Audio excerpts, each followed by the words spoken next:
Ce Quick Debunk rapide numéro 15 vous est présenté par Sirius Turbine. Sirius Turbine, l'homme qui a découvert les turbines dans l'étoile défocalisée Sirius avec son collègue Platrium. Il nous dit, magnifique, parfois on arrive à compter 8 noyaux, parfois 6. En tout cas, il y a de la fréquence là-dedans. Résonance magnétique, peut-être. Merci. Et Sirius Turbine nous revient avec une nouvelle coxigru qui vaut son pesant de cacahuètes. Découvrons cela ensemble. Bien entendu, toute théorie de la Terre plate qui se respecte a besoin de son animation 3D. Sinon, franchement, qu'est-ce qu'on ferait sans ça? Donc voilà, c'est une animation 3D qui démontre les mouvements apparents du Soleil et des planètes autour de la galaxie.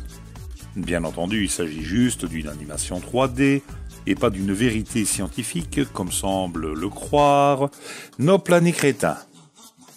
Pour rappel, l'animation n'est pas du tout à l'échelle, les planètes sont bien plus loin du Soleil que sur cette animation. Le mouvement des planètes est plus lent que sur l'animation, la Terre fait un tour autour du Soleil en 1 an, pas en moins d'une seconde, et il est impossible de déduire quoi que ce soit de cette animation. C'est juste une représentation, ça n'a rien de scientifique. Mais bon, ça n'empêche pas les planets crétins d'essayer quand même. Ensuite, que serait une théorie planécrétine sans un bon complot? Et voilà, nous retournons à la station Naumayer, station qui se trouve en Antarctique, dont la localisation est inconnue, mais nous avons une belle photo, ainsi que la localisation. Pas chercher à comprendre. Et c'est là, bien sûr, que la science officielle nous cache les choses que les planets crétins ne sauraient voir. La station est tellement secrète qu'elle possède des caméras qui pointent sur l'horizon, de manière à ce que chacun puisse voir ce qui se passe en Antarctique. Sirius Turbine en profite pour reprendre des images du passage de la Lune devant la caméra, sur la partie gauche, et de la Lune devant la caméra, sur la partie droite. Et oui, il s'agit bien de la Lune et pas du Soleil, et Lune sur une phase plus importante, donc plus lumineuse. Mais c'est pas grave, après tout le monde peut se tromper. Alors on en arrive à voir que le mouvement de la Lune et de la Lune est assez comparable au mouvement des étoiles. La Lune suit vraiment les étoiles, c'est assez parallèle. On se demande pourquoi les étoiles et la Lune sont à la même vitesse. Wow. Donc, conclusion, si vous repassez cette belle simulation du système héliocentrique moderne, vous savez la chose au début, la tournicotis avec les planètes, êtes-vous sûr qu'elle porte crédit de ce qui est observé? Ben non, on l'a bien dit. La Lune tourne autour de la Terre qui tourne autour du Soleil. Oui, jusque-là on est d'accord. Ou la Lune et le Soleil tournent au-dessus de la Terre. Non, là on n'est pas d'accord. Mais en fait, ce qu'essaye de nous dire Sirius Turbine, tout simplement, c'est que si tout tourne dans le système solaire comme sur son animation, la Lune ne devrait pas suivre les étoiles à la même vitesse. Mais il oublie un léger petit détail, Sirius Turbine.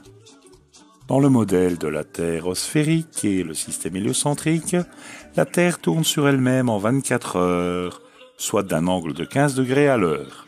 Ce qui signifie que les étoiles semblent donc se déplacer sur la voûte céleste de 15 degrés par heure. Dans le cas de la Lune, il y a une toute petite exception. Pour la Lune, dû à son mouvement propre, le déplacement apparent n'est que de 14 degrés et 27 secondes. Ce qui est totalement invisible, évidemment, sur la vidéo de notre ami Sirius Turbine. Et voilà, il suffit de se baser sur des faits connus depuis des siècles pour en arriver à la bonne conclusion.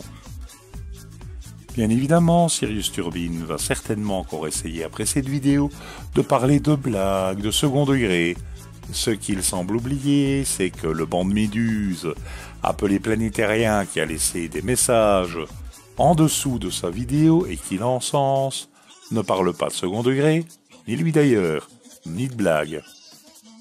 Donc merci de ne pas nous prendre pour des billes, monsieur Sirius Turbine.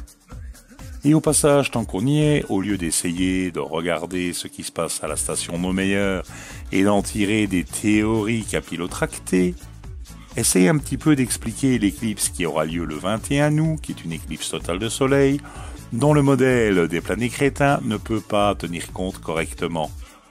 Bonne chance!